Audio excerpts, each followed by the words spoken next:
नमस्कार। द्वितीय वर्ष BA सेमेस्टर 3 अनिवार्य हिंदी प्रश्नपत्र 3 7 एकांकी एवं व्याकरण। इकाई 1। प्रश्न पहला, एकांकी की परिभाषा बताते हुए एकांकी के तत्वों पर प्रकाश डालिए। या तो ऐसे भी पूछ सकते हैं कि एकांकी के तत्वों की विस्तार से चर्चा कीजिए। तो उसका जवाब है पहला प्रस्तावना, दूसरा एकांकी की परिभाषा, तीसरा एकांकी के तत्व और चौथा उपसंहार। तो उसमें हम पहला जो प्रस्तावना है वो देखते हैं कि प्रस्तावना एकांकी दृश्य श्राव्य का एक भेद है। दृश्यत्व के गुण के कारण ही मनुष्य नेत्रेंद्रियों से उसे रंगमंच पर देख सकते हैं। एकांकी शब्द का अर्थ है एक अंक वाला। दृश्य काव्य का वह विशेष भेद जिसमें केवल एक अंक होता है एकांकी कहा जाता है। एकांकी नाटक की तुलना में छोटा होने के कारण किसी भी तत्व का विस्तार करना एकांकीकार के लिए संभव नहीं होगा। संक्षेप में कहें तो एकांकी की सफलता लघुता में ही है। अब दूसरा है एकांकी की परिभाषा। साहित्य की किसी भी विद्या को उसके समस्त लक्षणों के साथ परिभाषित करना संभव नहीं है। फिर भी निम्नलिखित विद्वानों द्वारा दी गई परिभाषाएं एकांकी के स्वरूप और लक्षणों को समझने में पर्याप्त सहायता प्रदान करेंगी। कहने का तात्पर्य यह है कि हिंदी के विद्वानों ने एकांकी की परिभाषा अपने अपने ढंग से की है, जो इस प्रकार है। अब इसमें जो डॉक्टर रामकुमार वर्मा है वो इस तरह कहते हैं कि एकांकी में एक ही घटना होती है और वह नाटकीय कौशल से ही कौतूहल का संचय करते हुए चरम सीमा तक पहुंचाती है। उसमें कोई अप्रधान प्रसंग नहीं होता। विस्तार के अभाव में प्रत्येक घटना कली की भांति खिलकर विकसित होती है। उसमें लता के समान फैलने की उच्च श्रृंखलता नहीं होती। अब इसमें उदय शंकर भट्ट जी का कहना है कि एकांकी में जीवन का एक अंश, परिवर्तन का लक्ष्य, सब प्रकार के वातावरण से प्रेरित एक झोंका, दिन में एक घंटे की तरह, मेघ में बिजली की तरह, वसंत में फूल के हास की तरह व्यक्त होता है। अब सेठ गोविंद दास जी कहते हैं कि एक ही विचार पर एकांकी की रचना हो सकती है। विचार के विकास के लिए जो संघर्ष अनिवार्य है, उस संघर्ष के पूरे नाटक में कई पहलू दिखाए जा सकते हैं, परंतु एकांकी में केवल एक ही पहलू। एकांकी में मुख्य और गौण दोनों ही पात्रों की संख्या बहुत परिमित होनी चाहिए।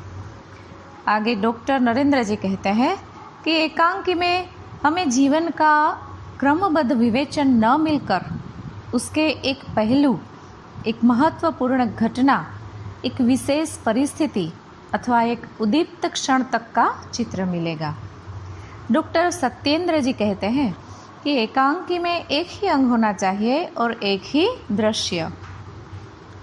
उसमें स्थल और काल का संकलन होना चाहिए। एकांकी स्वतंत्र टेक्निक वाला साहित्य का भेद है। उसमें स्थल, काल और व्यापार के संकलन मिलने चाहिए।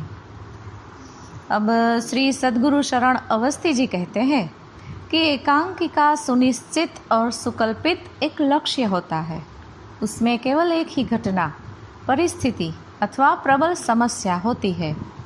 वेग संपन्न प्रभाव में किसी प्रकार के अंतर प्रवाह के लिए अवकाश नहीं होता। प्रोफेसर रामचरण महेंद्र के मतानुसार एकांकी मानव जीवन के एक पहलू या उद्दीप्त क्षण का चित्रण है। प्रत्येक एकांकी का एक मूल विचार, समस्या, एक सुकल्पित लक्ष्य, एक ही महत्वपूर्ण घटना और विशेष परिस्थिति पर निर्मित हो सकता है। उपेंद्रनाथ अश्क एकांकी के लिए एक छोटे कैनवास पर अधिक बल देते हैं। एक ही अंक और एक ही दृश्य वाले एकांकी को वे सर्वश्रेष्ठ मानते हैं। समय की एकता पर बल देते हुए उनका मत है कि एकांकी आधे घंटे से लेकर 45 मिनट तक का होना चाहिए। अब इसमें तीसरा जो मुद्दा है, एकांकी के तत्व। सामान्यतः एकांकी के वे ही तत्व माने जाते हैं जो नाटक के हैं।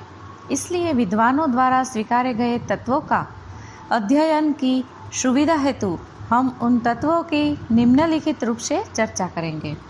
अब कौन कौन सा ये तत्व है? एकांकी के लिए स्वीकारे गए 7 तत्व है। पहला, कथा वस्तु या कथानक।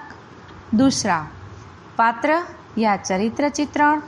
तीसरा, संवाद या कथोपकथन। चौथा, देशकाल और वातावरण। पांचवा है भाषा शैली।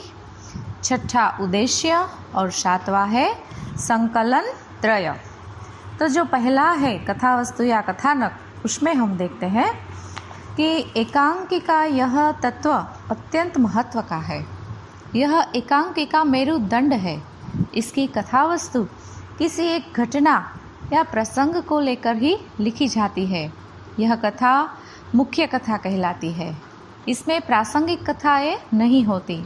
कथा वस्तु सरल, सहज एवं स्वाभाविक होनी चाहिए।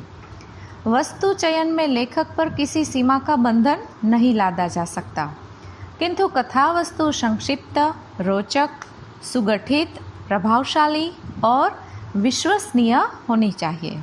जिज्ञासा और कौतूहल उसके प्रधान गुण है। कथा वस्तु में प्रारंभ, मध्य और अंत का समुचित निर्वाह होना चाहिए। कथा का प्रारंभ साधारणतः द्वंद्व यानी कि संघर्ष से हो तथा इस भाग में कौतूहलवर्धकता और गतिशीलता जरूरी है। मध्यावस्था में कथा उद्देश्य की ओर तीव्र गति से अग्रसर होती है। चरम सीमा अंतिम अवस्था है। चरम सीमा पर पहुँचते ही उस एकांकी की समाप्ति हो जाती है। एकांकी में संकलन त्रय का निर्वाह होना चाहिए। अस्वाभाविक कथा, प्रसंग या वर्णन एकांकी की सफलता में बाधक बन सकते हैं। अब जो ये 7 तत्व है, उनमें दूसरा है पात्र या चरित्र चित्रण। एकांकी में जीवन के किसी एक मार्मिक प्रसंग का वर्णन होने के कारण उसमें कम से कम पात्रों की संख्या होती है। ये पात्र कथा वस्तु और परिस्थितियों के अनुरूप होने चाहिए। इनका अपना स्वतंत्र व्यक्तित्व होना चाहिए। ये एकांकीकार की कठपुतली नहीं होनी चाहिए। पात्रों का सजीव, स्वाभाविक, सहज और सरल होना आवश्यक है। इन पात्रों का रहन सहन, वेशभूषा, भावों और विचारों आदि समायोजित तथा प्रसंगानुकूल होना चाहिए। ये पात्र पृथ्वी लोक का, हमारे समाज का होना चाहिए, देव या दानव का नहीं। पात्रों का चरित्र चित्रण 3 प्रकार से संभव है। पहला, पात्रों के रूप में अर्थात उसकी वेशभूषा द्वारा। दूसरा, पात्रों के आपसी वार्तालाप के द्वारा। और तीसरा, विभिन्न पात्रों के कार्यकलापों के द्वारा। एकांकीकार को पात्र के चरित्र में सांकेतिक प्रणाली को अपनाया जाना चाहिए। अपने सीमित आकार के कारण एकांकी में विस्तार का अवसर नहीं होता, अतः संकेत मात्र से उसकी चरित्रगत विशिष्टताओं का उद्घाटन होना चाहिए। वैसे एकांकी में सांकेतिक प्रणाली अधिक प्रभावशाली और मर्मस्पर्शी होती है।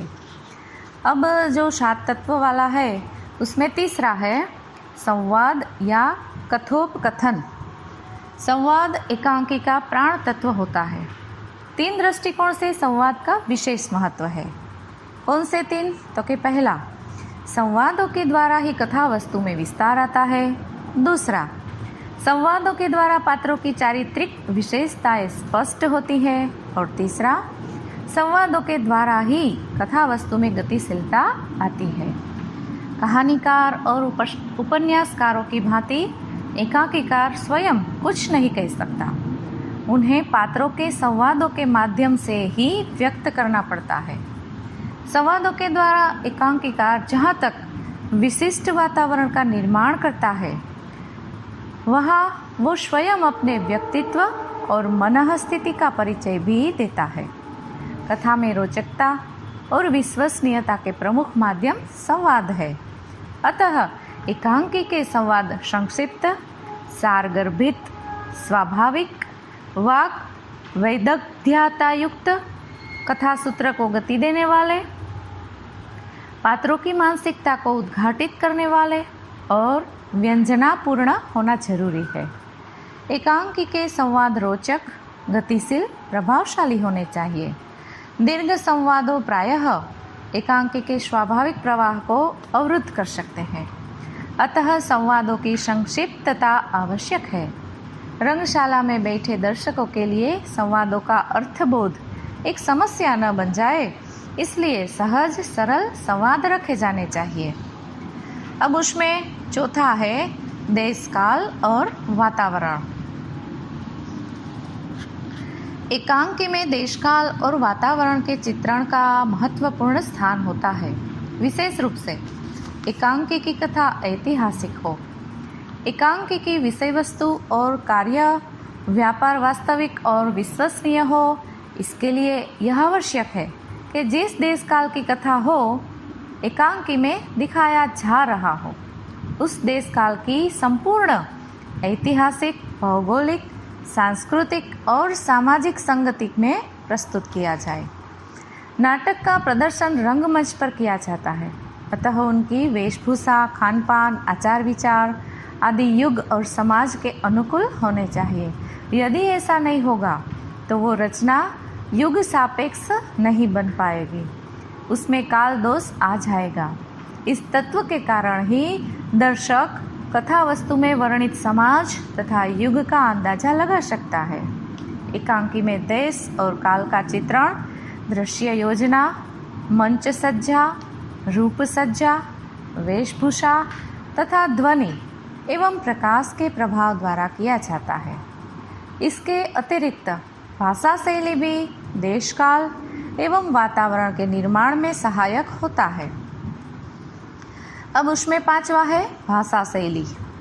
नाटक का प्रस्तुतिकरण शिक्षित, अल्पशिक्षित तथा अशिक्षित लोगों के सामने किया जाता है, अतः ऐसी भाषा शैली का प्रयोग किया जाना चाहिए जिसे सभी लोग आसानी से समझ सकें।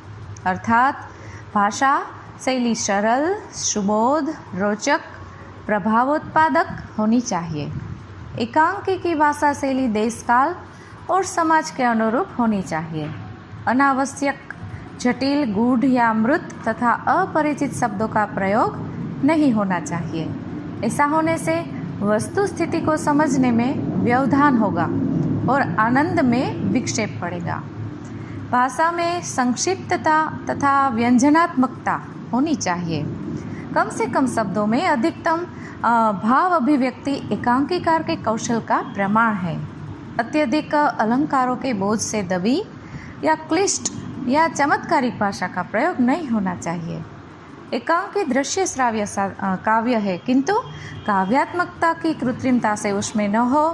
भाषा साधारण बोलचाल की तथा पात्रानुकूल हो।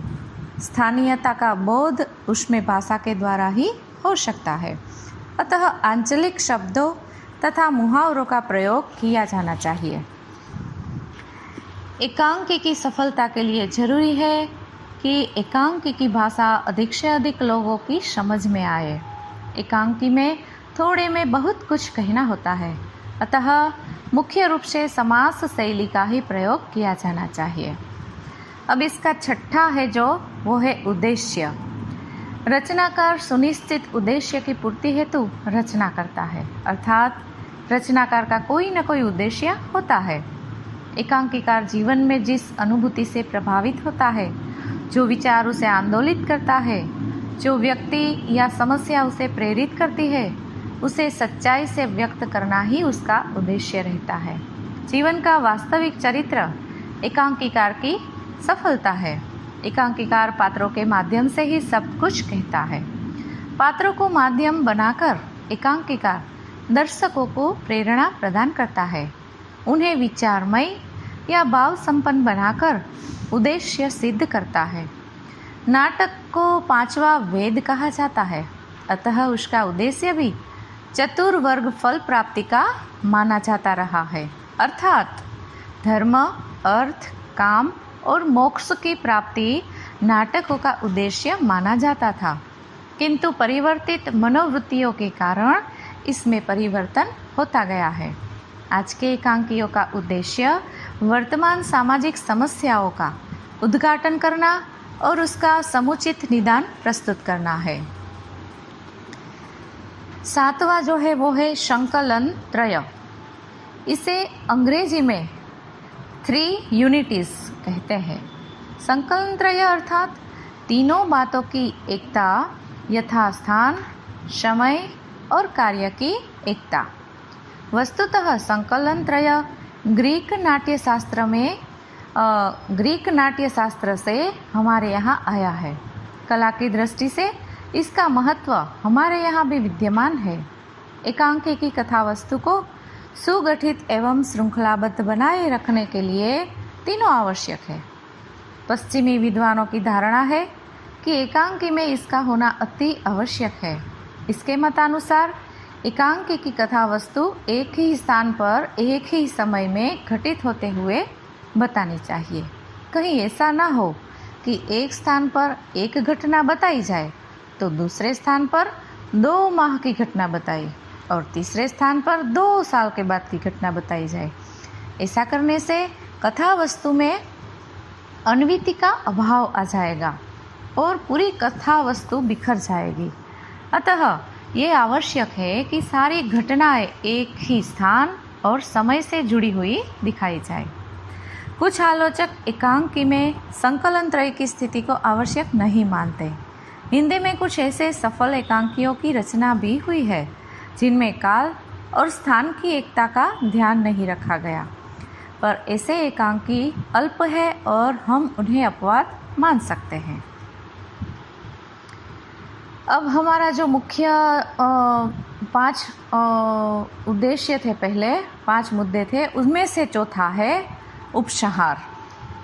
उपर्युक्त विवेचन के आधार पर हम कह सकते हैं कि एकांकी में किसी एक घटना, परिस्थिति अथवा समस्या का चित्रण होता है। एकांकी का आकार छोटा और पात्रों की संख्या सीमित होनी चाहिए। कथानक में तीव्रता के साथ कौतूहल, संघर्ष और द्वंद्व आवश्यक होता है। इसमें संकलन त्रय यथासंभव निर्वाह होता है। इसके साथ ही एकांकी का एक सुनिश्चित उद्देश्य का उद्बोधन होता है।